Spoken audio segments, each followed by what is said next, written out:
ಭಾರತದಲ್ಲಿ ವ್ಯಾಕ್ಸಿನ್ನ ಅಭಾವ ದಿನೇ ದಿನೇ ಹೆಚ್ಚಾಗ್ತಾ ಇದೆ. ಲಸಿಕೆಯನ್ನ ಪಡೆಯೋಕೆ ಅಂತ ಹೋದ್ರೆ ನೋ ಸ್ಟಾಕ್ ಬೋರ್ಡ್ ಎಲ್ಲೆಡೆ ಕಾಣೋಕೆ ಸಿಗ್ತಾ ಇದೆ. ಲಸಿಕಾ ಕೇಂದ್ರಗಳಲ್ಲಿ ವ್ಯಾಕ್ಸಿನ್ ಸ್ಟಾಕ್ ಇಲ್ಲ ಅಂತ ಹೇಳ್ತಿದ್ದಾರೆ. ಭಾರತದಲ್ಲಿ ಹಾಗಾದ್ರೆ ವ್ಯಾಕ್ಸಿನ್ ಕೊರತೆಯಾಗಿರೋದು ಯಾಕೆ ಅನ್ನೋದು ಸದ್ಯಕ್ಕಿರುವ ಪ್ರಶ್ನೆ. ಕೇಂದ್ರ ಹಾಗೆ ರಾಜ್ಯ ಸರ್ಕಾರಗಳ ಎಡವಟ್ಟಿನಿಂದ ಆಯ್ತಾ ಅಥವಾ ಇದನ್ನ ಮೀರಿ ಇದರ ಹಿಂದೆ ಯಾರಾದರೂ ಹುನ್ನಾರವನ್ನ ನಡೆಸಿದ್ದಾರಾ? ಈ ಲಸಿಕೆ ಕೊರತೆ ಬಗ್ಗೆ ಡಾಕ್ಟರ್ ದಿನೇಶ್ ರಾವ್ ಹೇಳ್ತಾರೋ ವಿಚಾರಗಳನ್ನ ಗಮನಿಸಿದ್ರೆ ಇದು ಕೇವಲ ರಾಜ್ಯ ಹಾಗೆ ಕೇಂದ್ರ ಸರ್ಕಾರದ ವೈಫಲ್ಯತೆ ಮಾತ್ರವಲ್ಲ, ಇದರ ಹಿಂದೆ ವಿದೇಶಿ ಹುನ್ನಾರ ಕೂಡ ಅಡಗಿದೆ ಅನ್ನೋದು ಸ್ಪಷ್ಟವಾಗ್ತಾ ಇದೆ.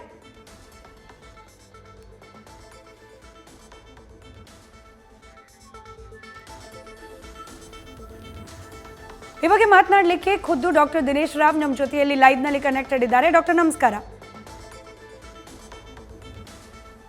ನಮಸ್ಕಾರ ಮೇಡಮ್. ನಮಸ್ಕಾರ ಡಾಕ್ಟರ್, ನಿಮ್ಮ ಒಂದು ವಿಡಿಯೋನ ನಾನು ಗಮನಿಸ್ತಾ ಇದ್ದೆ. ಈಗ ನಾವೆಲ್ಲರೂ ಕೂಡ ಜನಸಾಮಾನ್ಯರು ಅಂದ್ಕೊಂಡಿರೋದು ಲಸಿಕೆ ಸಿಗದೆ ಇರೋದಕ್ಕೆ ಕೇಂದ್ರ ಹಾಗೆ ರಾಜ್ಯ ಸರ್ಕಾರಗಳ ಮಿಸ್ ಕ್ಯಾಲ್ಕುಲೇಷನ್, ಮಿಸ್ ಮ್ಯಾನೇಜ್ಮೆಂಟ್, ಅಂದ್ರೆ ಸರಿಯಾದ ನಿರ್ವಹಣೆ ಇಲ್ಲದೆ ಇರೋದೇ ಕಾರಣ, ಅದೊಂದು ಕಾರಣ ಮಾತ್ರ ಎಲ್ಲರಿಗೂ ಕಾಣೋಕೆ ಸಿಗ್ತಾ ಇದೆ. ಬಟ್ ತಮ್ಮ ವಿಡಿಯೋದಲ್ಲಿ ತಾವು ಪ್ರಸ್ತಾಪ ಮಾಡಿರುವ ವಿಚಾರ ಇದರ ಹೊರತಾಗಿಯೂ ಕೂಡ ದೊಡ್ಡ ದೊಡ್ಡ ದೇಶಗಳ ಕೈವಾಡ ಇದೆ, ಹುನ್ನಾರ ಇದೆ ಅಂತ ಹೇಳಿ ಪ್ರಸ್ತಾಪ ಮಾಡಿದ್ದೀರಿ. ಯಾಕೆ ಹೀಗೆ? ಮೇಡಮ್, ಇದು ಆಕ್ಚುಲಿ ಈ ಲಸಿಕೆ ತಯಾರಿಕೆ ಘಟಕ ಮಾತ್ರ ನಮ್ಮ ಪುಣೆನಲ್ಲಿ ಇರೋದು. ಬಟ್ ಆ ಲಸಿಕೆಗೆ ಬೇಕಾಗಿರ್ತಕ್ಕಂಥ ರಾ ಮೆಟೀರಿಯಲ್ಸ್ ಅಂತ ಏನ್ ಹೇಳ್ತೇವೆ ಅದನ್ನ ಒದಗಿಸೋದು ಅಮೆರಿಕ. ಯಾಕಂದ್ರೆ ಈ ಲಸಿಕೆ ತಯಾರು ಮಾಡಬೇಕಾಗಿರ್ತಕ್ಕಂಥ ಸೋ ಕಾಲ್ಡ್ ಪೇಟೆಂಟ್ಸ್ ಅಂತ ಏನ್ ಹೇಳ್ತೇವೆ, ಇಲ್ಲ ರೆಸಿಪಿ ಅಂತ ಏನ್ ಹೇಳ್ತೇವೆ, that is owned by Americans and British. So ಆ ಪೇಟೆಂಟ್ ಸಹ ನಮ್ಮ ಇಂಡಿಯಾ ದೇಶದಲ್ಲಿ ಯಾರು ಹಂಚ್ಕೊಂಡಿಲ್ಲ ಅಮೆರಿಕದವರು. ಒಂದು. ಎರಡನೇದು, ಇದಕ್ಕೆ ಇಂಗ್ರೀಡಿಯೆಂಟ್ಸ್ ಅಂದ್ರೆ ಬೇಕಾಗಿರ್ತಕ್ಕಂಥ ವಸ್ತುಗಳು ಏನು ಅದು ಸಹ ನಮ್ಮ ಸೀರಮ್ ಇನ್ಸ್ಟಿಟ್ಯೂಷನ್ಗೆ ಅಮೆರಿಕ ಕೊಟ್ಟಿದ್ದಿಲ್ಲ. ಸೊ ಇದೆರಡು ಇಲ್ಲದೆ ಇದ್ದಾಗ ಡೆಫಿನೆಟ್ಲಿ ಈ ಲಸಿಕೆ ತಯಾರು ಮಾಡೋ ಪ್ರಶ್ನೆನೇ ಉದ್ಭವ ಆಗೋದಿಲ್ಲ. ಎಷ್ಟು ಹಣ ಸೀರಮ್ ಇನ್ಸ್ಟಿಟ್ಯೂಷನ್ಗೆ ಕೊಟ್ಟರು ಸಹ ತಯಾರಿಕೆ ಮಾಡಲಿಕ್ಕೆ ಬೇಕಾಗಿರ್ತಕ್ಕಂಥ ಪದಾರ್ಥಗಳು ಅಮೆರಿಕದಿಂದ ಸಪ್ಲೈ ಆಗಿರ್ಲಿಕ್ಕಿಲ್ಲ. ಅದಕ್ಕೆ ಕಾರಣ ಇಷ್ಟೇ, ಅಮೆರಿಕ ಏನ್ ಮಾಡಿದೆ, ಡಿಫೆನ್ಸ್ ಪ್ರೊಡಕ್ಷನ್ ಆಕ್ಟ್ ಅಂತ ಒಂದು ಇಂಪೋಸ್ ಮಾಡಿದೆ. ಅಂದ್ರೆ ಯಾವುದೇ ಲಸಿಕೆಗೆ ಸಂಬಂಧಪಟ್ಟ ವಸ್ತುಗಳು ಅಮೆರಿಕ ಬಿಟ್ಟು ಬೇರೆ ದೇಶಕ್ಕೆ ಎಕ್ಸ್ಪೋರ್ಟ್ ಮಾಡಬಾರ್ದು ಅಂತ ಇದೊಂದು ಆಕ್ಟ್ ಇಂಪೋಸ್ ಮಾಡಿದೆ. ಅದರಿಂದ ಸಹ ಇದು ಬರ್ತಾ ಇಲ್ಲ. ಸೊ ಎಲ್ಲದಕ್ಕಿಂತ ಈ ಲಸಿಕೆ ಈ ತರ ಕೊಡೋದು ತಡ ಮಾಡೋದು, ಲಸಿಕೆ ಕೊಡೋದ್ರಲ್ಲಿ ಡಿಲೇ ಮಾಡೋದು, ಇದಕ್ಕೆಲ್ಲ ನಾನು ರಿಸರ್ಚ್ ಮಾಡಿ ನೋಡಿದಾಗ ಇದರ ಹಿಂದೆ ದೊಡ್ಡ ಹುನ್ನಾರ ಇದೆ ಅಂತ ಎತ್ತು ತೋರಿಸ್ತಾ ಇದೆ ಮೇಡಮ್. ಅಂದ್ರೆ ಈಗ ಸಿಂಪಲ್ ಟರ್ಮ್ಸ್ ಅಲ್ಲಿ ಹೇಳ್ಬೇಕು ಅಂದ್ರೆ ಡಾಕ್ಟರ್ ದಿನೇಶ್ ರಾವ್, ಈಗ ಹಸಿವಿದೆ ಮನೇಲಿರೋ ಮಂದಿಗೆ, ಅಡುಗೆ ಮಾಡೋಕೆ ಗ್ಯಾಸ್ ಸ್ಟವ್ ಇದೆ, ಪಾತ್ರೆ ಇದೆ, ಆದ್ರೆ ಬೇಕಾಗಿರುವ ವೆಜಿಟೇಬಲ್ಸ್ ಅಂದ್ರೆ ತರಕಾರಿ ಅಥವಾ ಅಕ್ಕಿ ಬೇಳೆ ಕೊಡಬೇಕಾಗಿರೋರು ಬೇರೆಯವರು ಅವ್ರು ಕೊಡದಲ್ಲೇ ಸ್ಟಾಕ್ ಹಾಗೆ ಇಟ್ಕೊಂಡಿದ್ದಾರೆ. ಸೊ ಅಡುಗೆ ಮಾಡಕ್ ಆಗ್ತಾ ಇಲ್ಲ. ಡೆಫಿನೆಟ್ಲಿ ಆ ಥರ ನಾವು ಹೇಳ್ಬೋದು. That is the better way of understanding.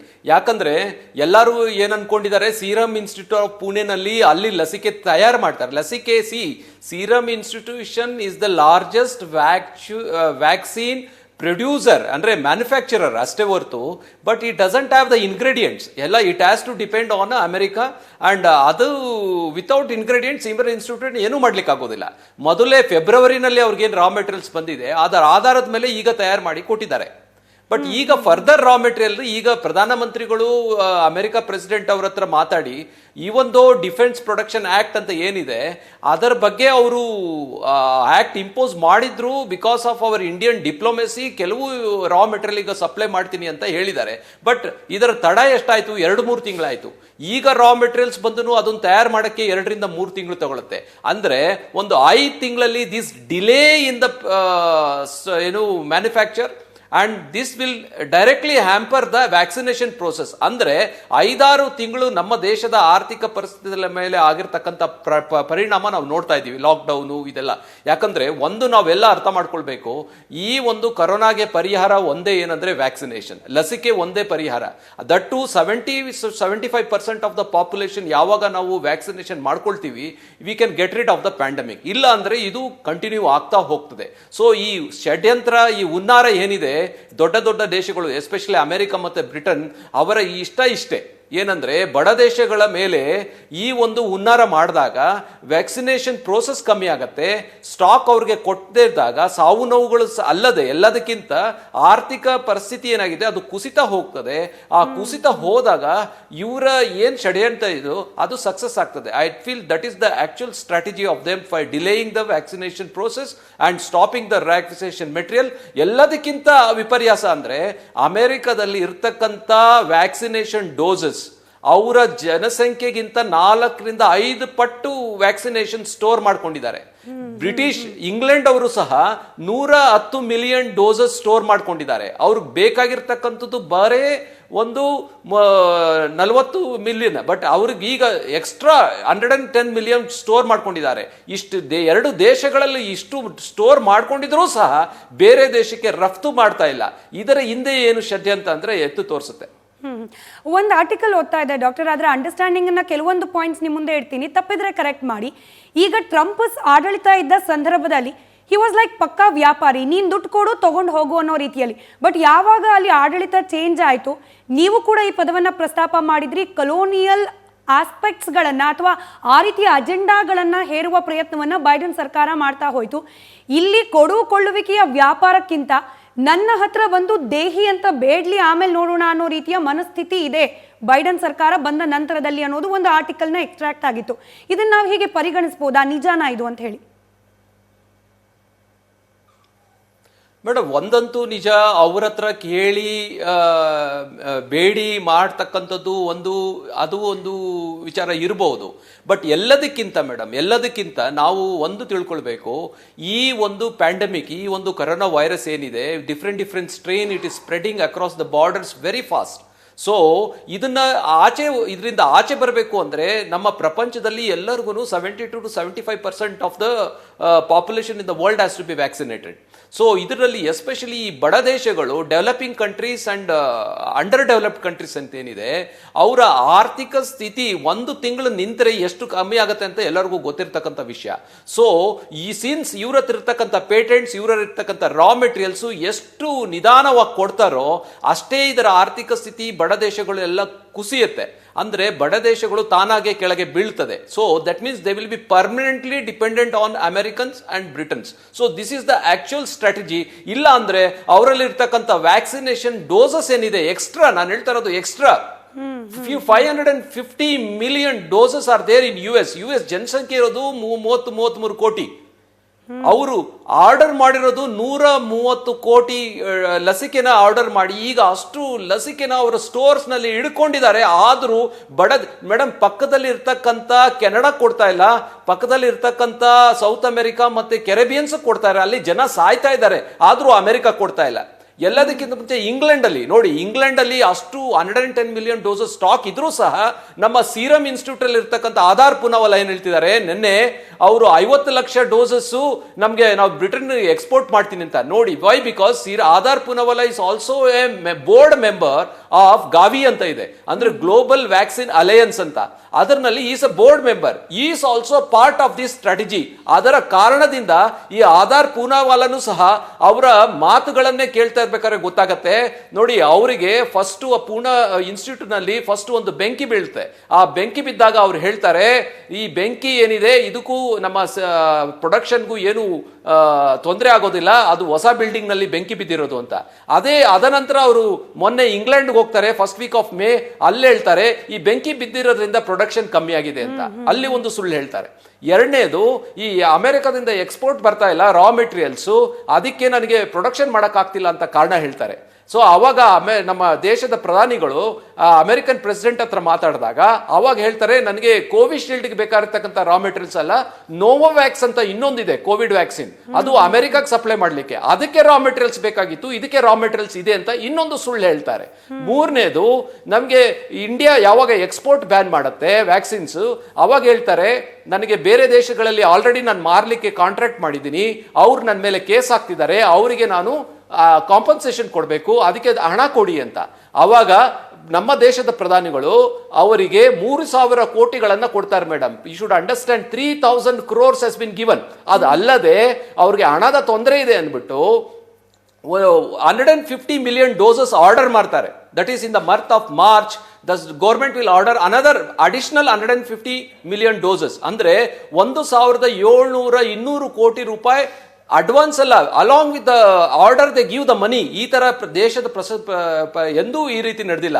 So ಅವ್ರಿಗೆ ಹಣದ ಕೊರತೆ ಇದೆ ಅಂದ್ಬಿಟ್ಟು ಯಾವುದೇ ಕಾರಣಕ್ಕೂ ಪ್ರೊಡಕ್ಷನ್ ನಿಲ್ಬೇಡ್ದು ಅಂದ್ಬಿಟ್ಟು ಕೇಂದ್ರ ಸರ್ಕಾರ ಆಧಾರ್ ಪುನಃ ಕೊಡ್ತಾರೆ. ಇಷ್ಟ ಆದ್ರೂ ಸಹ ಈ ಮನುಷ್ಯ ಆ ಹಣದ ಕೊರತೆ ಇದೆ ಅಂತ ಹೇಳೋದು, ಬಟ್ ಇದೇ ಹಣನ ತಗೊಂಡು ಇಂಗ್ಲೆಂಡ್ ನಲ್ಲಿ ತನ್ನದೇ ಆದ ಕಂಪನಿ ಸ್ಥಾಪಿಸ್ಲಿಕ್ಕೆ ಹೊರಡ್ತಾನೆ. ನೋಡಿ, ಇಲ್ಲಿ ದೇಶದಲ್ಲಿ ಫಸ್ಟು ನಮಗೆ ಲಸಿಕೆ ಮಾಡಿಕೊಡ್ಬೇಕು, ಅದು ಮಾಡಿಕೊಡ್ಲಿಲ್ಲ. ಹಣದ ಕೊರತೆ ಅಂದ್ರು ಹಣ ಕೊಟ್ಟರು ಮಾಡಿಕೊಟ್ಟಿಲ್ಲ. ರಾ ಮೆಟೀರಿಯಲ್ಸ್ ಇಲ್ಲ ಅಂದ್ರು ಅಮೆರಿಕದವ್ರಿಗೆ ರಾ ಮೆಟೀರಿಯಲ್ಸ್ ಕೊಡ್ಲಿಕ್ಕೆ ಪ್ರಧಾನಮಂತ್ರಿ ಬಂದಾಗ ರಾ ಮೆಟೀರಿಯಲ್ಸ್ ಅದರದ್ದು ಚಾನಲೈಸ್ ಆದಾಗ ನನಗೆ ರಾ ಮೆಟೀರಿಯಲ್ಸ್ ಅವಶ್ಯಕತೆ ಇಲ್ಲ ಅಂತ ಹೇಳಿ. ಅದಲ್ಲದೆ ಇದೆಲ್ಲ ಹಣದ ಕೊರತೆ ಇದ್ದು ಸಹ ಇಂಗ್ಲೆಂಡ್ ನಲ್ಲಿ ಹೋಗ್ಬಿಟ್ಟು ಅಲ್ಲಿ ಕಂಪನಿ ಓಪನ್ ಮಾಡಲಿಕ್ಕೆ 240 million pounds ಅಂದ್ರೆ nearly around some 3,000 crore rupees ಅಲ್ಲಿ ಇನ್ವೆಸ್ಟ್ ಮಾಡ್ಲಿಕ್ಕೆ ಹೊರಡ್ತಾನೆ. ಇಷ್ಟೆಲ್ಲ ಮಾಡಿ ಈ ಪ್ರೊಡಕ್ಷನ್ ನ ಡಿಲೇ ಮಾಡೋ tactics same what Americans are doing. They are doing through Adar Poonawalla with the sole intention that delay the vaccination process, limited supply ಮಾಡೋದು. ಅಂದ್ರೆ ಎಲ್ಲ ಬಡ ದೇಶಗಳು ನಮ್ಮಂತ ದೇಶಗಳ ಆರ್ಥಿಕ ಪರಿಸ್ಥಿತಿ ಮೇಲೆ ಹೊಡೆತ ಕೊಡ್ಲಿಕ್ಕೋಸ್ಕರ this is a well plan strategy. ಇದು ನಮ್ಮ ದೇಶದ ಮೇಲೆ ಮಾತ್ರ ಅಲ್ಲ, ಅಮೆರಿಕ ಮತ್ತು ಇಂಗ್ಲೆಂಡ್ ಬಿಟ್ಟು ಬೇರೆ ಎಲ್ಲ ದೇಶಗಳ ಮೇಲೆ, ಯುರೋಪಿಯನ್ ಯೂನಿಯನ್ ಬಿಟ್ಟು ಎಲ್ಲ ದೇಶಗಳ ಮೇಲೆ ಈ ತರ ಪ್ರಯೋಗ, ಈ ಒಂದು so called rich nations or super powers are doing this. Doctor, ಮತ್ತೊಂದು ಅಲಿಗೇಷನ್ ಪ್ರಮುಖವಾಗಿ ಕೇಳಕ್ ಸಿಗ್ತಾ ಇರೋದು ಕೇಂದ್ರ ಸರ್ಕಾರದ ವಿರುದ್ಧವಾಗಿ ಪ್ರಮುಖವಾಗಿ, ನಮ್ಮಲ್ಲೇನೆ ವ್ಯಾಕ್ಸಿನೇಷನ್ ಪ್ರಕ್ರಿಯೆ ಪೂರ್ಣಗೊಳ್ಳದೇ ಇರೋ ಸಂದರ್ಭದಲ್ಲಿ more than 40% of produced vaccine ಅನ್ನ ಬೇರೆ ದೇಶಗಳಿಗೆ, ಅದರಲ್ಲೂ ಕೂಡ ಬಡ ದೇಶಗಳಿಗೆ, ಸ್ನೇಹಿತ ರಾಷ್ಟ್ರಗಳಿಗೆ ಎಕ್ಸ್ಪೋರ್ಟ್ ಮಾಡಿದ್ರು. ಹೀಗಾಗಿ ಇಲ್ಲಿ ಲಸಿಕೆ ಕೊರತೆಗೆ ಅದೂ ಒಂದು ಕಾರಣ ಅಂತ ಹೇಳ್ತಾ ಇದ್ದಾರೆ. ಇದನ್ನ ತಾವು ಯಾವ ರೀತಿ ನೋಡ್ತೀರಿ ಅಂತ ಹೇಳಿ. ಮೇಡಮ್, ಇದಕ್ಕೆ ಎರಡು ಕಾರಣಗಳಿದೆ. ಒಂದು ಏನಂದ್ರೆ, ನಮ್ಮ ಈ ದೇಶದ ಫಸ್ಟ್ ವ್ಯಾಕ್ಸಿನೇಷನ್ ಡ್ರೈವ್ ಏನಾಯಿತು, ಆ ವ್ಯಾಕ್ಸಿನೇಷನ್ ಡ್ರೈವ್ ನಲ್ಲಿ the response to vaccination was hardly around 38 to 42%. ಅಂದ್ರೆ 100 ಜನ ವ್ಯಾಕ್ಸಿನ್ ಅಲ್ಲಿ ಬರೇ 30-35 ಜನ ವ್ಯಾಕ್ಸಿನೇಷನ್ ಹಾಕಿಸ್ಕೊಳ್ಳಿಲ್ಲ. ಅವಾಗ ಒಂದು ಪ್ರೊಪಗೆಂಡಾ ಸ್ಪ್ರೆಡ್ ಮಾಡಿದ್ರು, ನೀವು ವ್ಯಾಕ್ಸಿನೇಷನ್ ಹಾಕೊಂಡ್ರೆ ಈ ರೀತಿ ಆಗತ್ತೆ, ಆ ರೀತಿ ಆಗತ್ತೆ. ನಿಮಗೆ ನಮ್ಮ ಈ ರಿಸರ್ಚ್ ನಲ್ಲಿ ಒಂದು ವಿಷಯ ಗೊತ್ತಾಗತ್ತೆ, ಏನಂದ್ರೆ ದಿಸ್ ಆಂಟಿ ವ್ಯಾಕ್ಸಿನೇಷನ್ ಪ್ರೊಪಗೆಂಡಾ ಏನಿದೆ, ವ್ಯಾಕ್ಸಿನೇಷನ್ ತಗೊಂಡ್ರೆ ಸಾಯ್ತಾರೆ, ಈ ಕಾಯಿಲೆ ಬರುತ್ತೆ ಅಂತ ಇದೆಲ್ಲ ಏನ್ ಪ್ರೊಪಗೆಂಡಾ ಇತ್ತು, this is also part of their strategy ಅಂತ ನಮಗೆ ಕಂಡು ಬಂತು.